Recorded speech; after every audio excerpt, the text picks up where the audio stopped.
এক সংকটময় পরিস্থিতিতে প্রেসিডেন্টের ক্ষমতা নিলেন ডেমোক্রেট দলীয় জো বাইডেন। তবে সামনের দিনগুলো যে মসৃণ হচ্ছে না তা আগেই আভাস দিয়েছেন তিনি। বিশেষ করে সাম্প্রতিক সময়ে ট্রাম্পের ক্ষমতাকালীন বর্ণবৈষম্য চরমে পৌঁছায়। এছাড়া নির্বাচন কেন্দ্র করে ট্রাম্পের উস্কানি ও সহিংসতার মধ্য দিয়ে বিভক্ত এক যুক্তরাষ্ট্রকে দেখেছে বিশ্ব।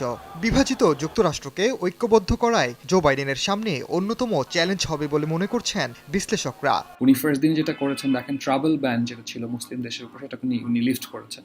সো এটা আমার মনে হয় যে this is the biggest challenges Joe Biden will face. এর বাইরে বৈশ্বিক জায়গা থেকে যদি আমরা দেখি, ট্রাম্প আমেরিকাকে অনেকাংশেই বিশ্ব নেতৃত্বের জায়গা থেকে সরিয়ে এনেছেন তার হঠকারী সিদ্ধান্তের কারণে।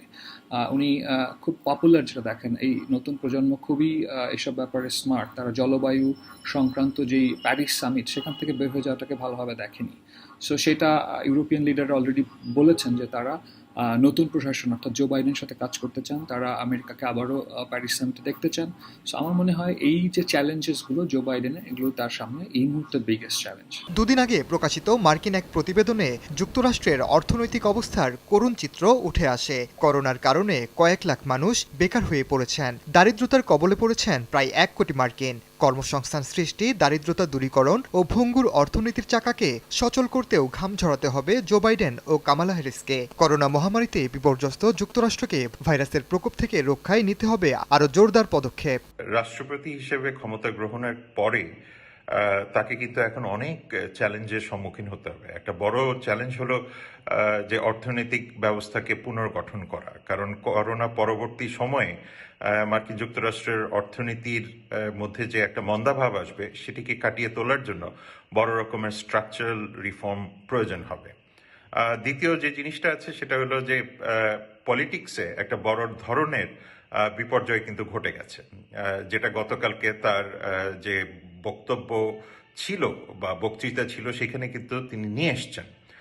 হোয়াইট সুপ্রিমেসিস্ট বিষয়টি নিয়ে এসছেন, রেসিজম নিয়ে এসছেন, চিকিৎসা ক্ষেত্রে বড় ধরনের যে গ্যাপ তৈরি হয়েছে সেটাকে তিনি অ্যাড্রেস করেছেন, সোশ্যাল ডিভিশনের কথা বলেছেন, এবং সবচেয়ে গুরুত্বপূর্ণ যেটা ছিল যে তিনি বারবার ইউনিটির কথা বলছিলেন।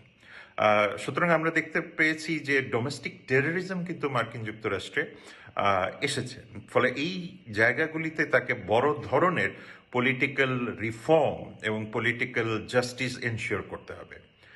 একটা বড় কাজ যেটা থাকবে জো বাইডেনের জন্য, সেটা হলো অর্থনৈতিক প্রবৃদ্ধির সাথে সাথে তার যে আন্তর্জাতিক পরিমণ্ডলে অবস্থা সেটাকেও ধরে রাখা, এবং সেটাকে ধরে রাখতে গেলে তাকে তার পররাষ্ট্র নীতিতে ব্যাপক পরিবর্তন আনতে হবে। চীন, রাশিয়ার মতো প্রতিদ্বন্দ্বী দেশগুলোর সঙ্গে সম্পর্ক স্বাভাবিক করতেও চ্যালেঞ্জ নিতে হবে নবনির্বাচিত প্রেসিডেন্টকে। এছাড়া চলমান অভিবাসন সংকট সমাধান ও স্বল্পোন্নত দেশগুলোর সঙ্গে সম্পর্ক উন্নয়নে বাইডেন প্রশাসন কী ধরনের পদক্ষেপ নেয় সেদিকেই তাকিয়ে আছে গোটা বিশ্ব।